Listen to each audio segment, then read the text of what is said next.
Hey anime fans, this is Chris Bolts coming in with another video, this time looking at the 15 best anime of 2025 so far, and this is according to earlygame.com. Now the year is almost over and we're at July, and so we got a pretty good amount of anime that have already come in. So I wanted to go over their list and see if there's anything that I agree with or disagree with, or if there's anything that I think should be on this list. Now, before I do get into the content, do make sure you like, share, subscribe, turn on those post notifications. All that stuff really helps me out. Now, we're starting off with number 15 right here at I may be a guild receptionist, but I'll solo any boss to clock out on time. This is kind of a comedy slash fantasy type anime where you are following the adventures of this girl right here, Alina, who is a guild receptionist, but she also happens to be one of the strongest adventurers in this particular world. She does not like working overtime, so she likes to go into the dungeons as a mysterious character to try to go in there and complete these dungeons on behalf of struggling adventurers, so she doesn't have to complete paperwork. In the beginning, it was fun for me. Towards the end, or towards the middle, it got kind of slow, and then it picked back up towards the end. So it being at number 15 on this list, I kind of agree with that, but if it wasn't on the list, I wouldn't have any disagreement with that either. Going to the next one, Yaiba. Yaiba is an absolute great anime to watch, especially if you are a Dragon Ball fan. This is Yaiba right here, the titular character. He's a very short chibi samurai, and he has to fight against the evil Onimaru, which, by the way, the only reason why he has to fight against Onimaru is because he bullied Onimaru into fighting him in school. This is a stance that he's taking while he's at school right there. And he was just bullying and pestering and forcing Onimaru to fight him. And so Onimaru eventually did fight him. Yaiba beats him, and then Onimaru feels rejected and has to go and seek additional powers to take on Yaiba. And now Yaiba feels it's his duty to go in there and fight him. So the entire reason this anime even exists is because Yaiba is a bully. So I have a little bit of a sympathy there for Onimaru, but overall it still is a really good, fun anime. Like I said, especially if you are a fan of Dragon Ball, if you are a fan of shonen, give this one a watch. You can watch it either on Hulu or on Netflix, I believe. And oh, by the way, the first one right here, you can watch I May Be a Guild Receptionist on Crunchyroll, Yaiba once again on Netflix and on Hulu. It's a really good anime, so I would recommend you check that one out. And Shirley, this one should be farther up the list. And Shirley is an absolutely beautiful period piece. It always amazes me how much respect and reverence Eastern culture has for Western culture, such that it even eclipses everything that Western culture is currently doing. And Shirley is, like I said, a period piece that takes place in Green Gables. I originally thought it took place in England, but in reality it takes place in Canada. Because they were talking about in some recent episodes about some of the individuals that lived in Nova Scotia. And so, yeah, okay, that makes much more sense that it actually is in Canada, because you notice how quickly some of the characters go back and forth between the United States. At the time, I thought it was the UK. It's like, man, they're traveling quite easily across the ocean there. But once again, it takes place in Canada, and you're following her adventures from when she's a child all the way to an adult. Currently, the current episodes are following her while she is attending college. She actually is the makeup of a modern woman. There's a really good love interest there, a guy that really loves her, but she really wants to pursue a career as a teacher, and she's going to school for that. And once again, starting off as an orphan to where she is right now. This should be farther up the list. It should not be at number 13. In fact, it should be at number 1 in my view. And Shirley, once again, is on Crunchyroll. I highly recommend it, especially if you are into shoujo anime, if you are into period pieces, if you have a reverence for Western culture, give this one a watch. Now, this one right here, I haven't watched. Social Mean How to Become Ordinary. Look like it comes from Square Enix, so I can't say much about this one. So I'm not going to say much more on it or anything like that. Shoshimina at number 12. Mobile Suit Gundam GQs. I don't know how anybody likes this one. I tried watching this. I watched the first 4 episodes, and it just did not grab me the way the Witch from Mercury, which I think is probably one of the best Mobile Suit Gundam anime out there. GQ follows this girl Char, who, by the way, she does look like the Witch from Mercury, the same red hair, the same mischievous attitude, except she's not as absent-minded as the titular character from Witch from Mercury is. She is more determined. She wants to fight against the corporation that took over the particular area where she's working at, or where she lives rather. She looks into this Gundam that was fighting in her area, and she gets real close with this particular Gundam.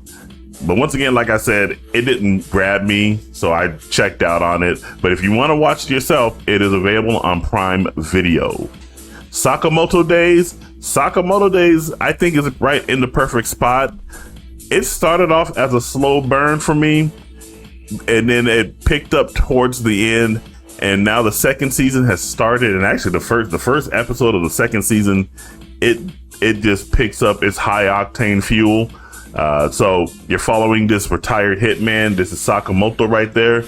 He originally was a fit guy until he decided to settle down and get married, have a child. Now he has a dad bod, but he still is one of the most dangerous assassins in this particular anime. A whole lot of over-the-top characters with some really weird powers. And he basically forms his own troupe after taking over a convenience store, and he's getting some people with crazy powers. One guy has a really sharp eye when it comes to shooting sniper rifles. Another one can read minds and predict people's movements, and so it's a really good watch. It currently airs on Netflix, and once again, it's in its second season, so I would give this one a recommend. The Red Ranger becomes an adventurer in another world. This is a weird take on a Sentai, and Sentai obviously means all these people that have these ranger type powers. They get the Red Ranger, the Blue Ranger, yellow, and whatnot, and they form giant robots. This was a pretty good comedy.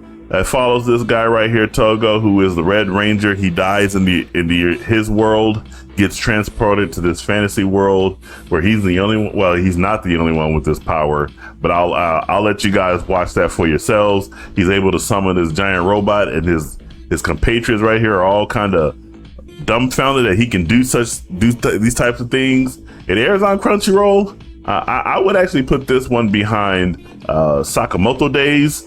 Once again, Red Ranger becomes an adventurer in another world. Really good one. Zenshu, I would put this one at number 2. This is a really good original take on an isekai following Natsuko, who happens to be a worked out animator. She dies at her desk because she overworked herself, not her employer. She overworked herself. She gets transported to this world of this story that she really likes. She discovers she has this really weird power where she pulls out this type of tool that she uses in her animation career, and she's able to just draw really fast, draw all different types of scenes to be able to help out the heroes in that particular world. It has really great animation, one of the best animated animes this season, or rather this year rather, and has really good music, has a really good plot twist, and it gives its own unique take on the isekai genre, so I would definitely check that out. This is another one I didn't watch, Cinderella Gray. It looks like it's a racehorse anime. Now I like Uma Musume, which is another racehorse racing type genre or anime, and I like that one. I just never got to watch this one. This one probably airs on High Dive.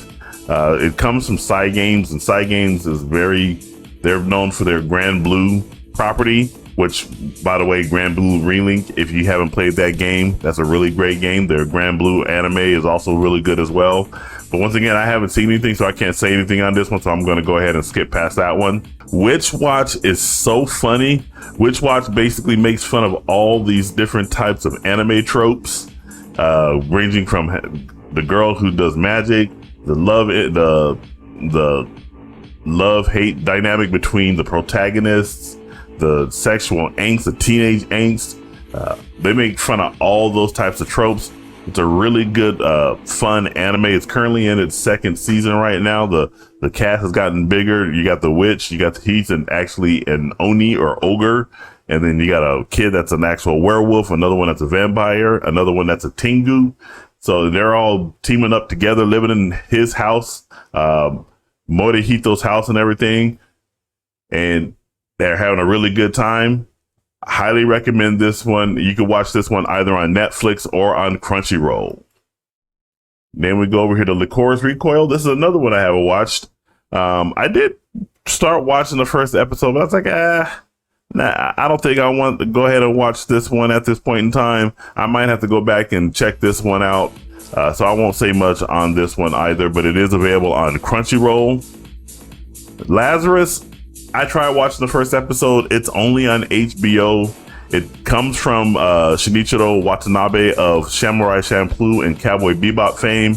I have high hopes of this one. Unfortunately, I am a sub snob. I only watch my anime in Japanese with subtitles. I don't watch the English dubbing. I did watch the first episode. I thought the first episode was okay, but because it was only in English dubbing, I decided I won't go back and watch it. But it is getting a second season on HBO. If there is a Japanese sub that will be coming out, I'll go back and rewatch it because I love Watanabe-san's other prior works, and I don't think he would give us a really bad anime. And if it's on this list right here, it obviously means that Early Game has really good respect for the anime as well. So once it gets a Japanese with subtitles, I'll go back and watch that one. My Hero Academia Vigilantes. This is a worthy sideshow, for lack of a better word, to the main line My Hero Academia series. It follows this kid right here, Koichi, who goes around and is a vigilante because he's not an officially licensed hero. You got his other friends right here in the background.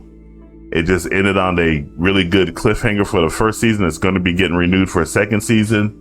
It does have some cameos from other established heroes. Don't want to give those away if you haven't watched this one or anything like that. And it is official canon, so you don't have to worry about this being any type of a bastardization of the main work. So you can go in there and watch this one. It is a really good show. It's on Crunchyroll. It is getting renewed for a second season, so check that one out if you want to get caught up for the second season.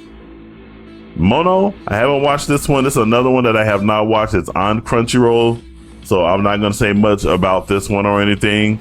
And then lastly, I absolutely adore Apocalypse Hotel. I think Apocalypse Hotel and Anne Shirley were actually my favorites from the spring 2025 season. Prepare to be heartbroken if you watch Apocalypse Hotel. And there's some heartwarming times in there as well. This is actually not a human being. This is a robot. She's basically keeping this hotel open for the sake of when humanity is able to come back to the earth. But in the meantime, she's taking in all guests from all over the galaxy.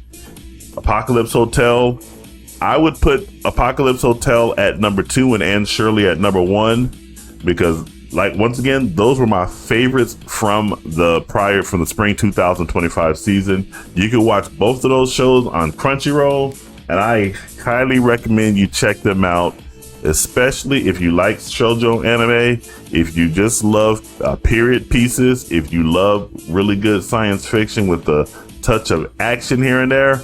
This one is for you as well. So overall, I do agree with this list. Some of the other ones that have been my favorite so far, To Be Hero X. This is an absolute banger.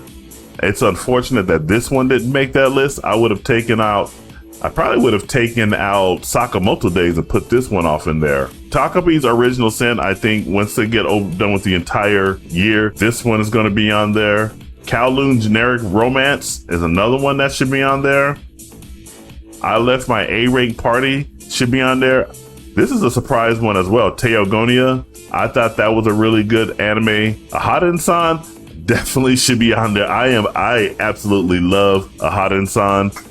That one is a really good one. Please put them on. Takemine-san is a good one as well. That one should be on there. Can a boy-girl friendship survive?